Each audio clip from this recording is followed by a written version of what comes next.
اخوي ورجل اختي. كان عيال اخوي يا شيخ راكبين سياراتهم ورا بعض عند بيت اختي.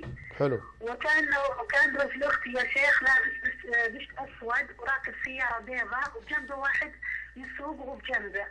وبعدين يا شيخ واخوي الثاني راكب سياره مع شباب وكانوا مرسمين وكاشخين يا شيخ، وكان معهم عيال اخوي وولد اختي.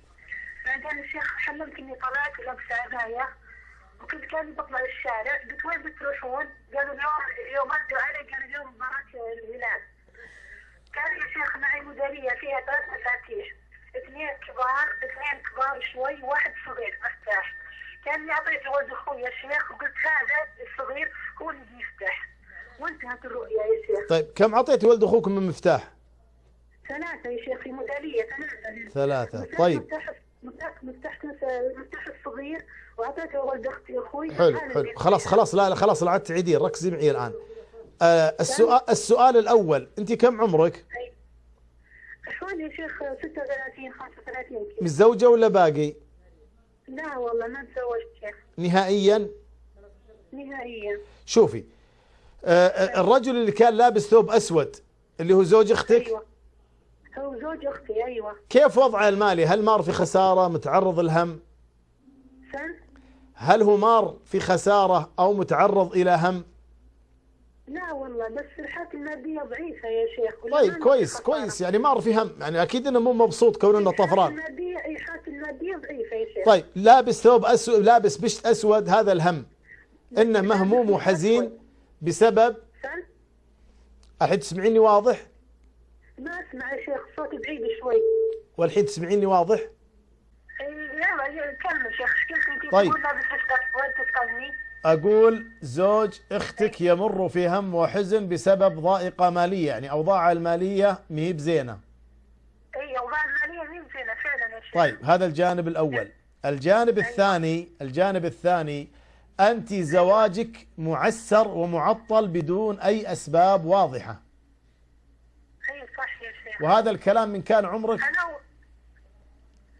عمرك 25 أو 24. والله شوي يا شيخ يبعد الصوت بعيد. أقول اسمعيني الآن. بعد. الحين تسمعين؟ أي الحين أسمع شوي. المرأة متى تنضج وتكون مستعدة للزواج في المجتمع السعودي؟ كم عمرها؟ عمرها 23 25. يعني ما بين 24 وفيها. أنت زواجك متلخبط من يوم كان عمرك 24 سنة. فهمتي كلامي شنو أقول؟ اي فهمت يا شيخ، سمعت صوتك. أي. يقول كلامي وزواجي متعسر من يوم كان عمرك 24، ولا هو بنتي لحالك، حتى إخوانك وأخواتك في لخبطة في أموركم. اي في لخبطة بس خلاص. احنا يا شيخ إلنا 6 بنات يعني 3 تزوجوا. خلاص عموما الرؤيا والعلم عند الله، ان الله بيسر امر زواجك. هذا جانب. الجانب الثاني لعل يتحسن وضع المالي لزوج اختك. الامر الثالث هو اخوك اللي اعطيته المفاتيح ال3 ولا ولد اخوك؟ هذا مو اخوي يا شيخ، هذا اللي اعطيته المفاتيح ال3 هذا ولد اخوي. كم عمره؟ كم عمره؟ حوالي شيخ يمكن عمره 21 سنة. طيب هل هو يشجع نادي الهلال؟ اي يا شيخ يشجعون نادي الهلال. إن صدقت الرؤيا فوز ببطولة ب3 أهداف لنادي الهلال. أنا طبعا ماني راعي كرة ولا أعرف الكرة ولا أدري هل في مباريات أو ما فيه. واضح كلامي؟ يا شيخ مباراة آسيا يا شيخ. أنا ما أدري، أنا عموما لا أعرف المباريات ولا أدري عنها. فهو فوز للهلال ب3 أهداف اللي هي المفاتيح ال3، وكون الولد يشجع هلال. هذا ظاهر الرؤيا. وعليك أنت وأخواتك بقراءة سورة البقرة ومحاولة رش البيت بإبطال السحر المرشوش مع الاعتقاد أنها سبب، والشفاء من الله. يسر الله أمرك.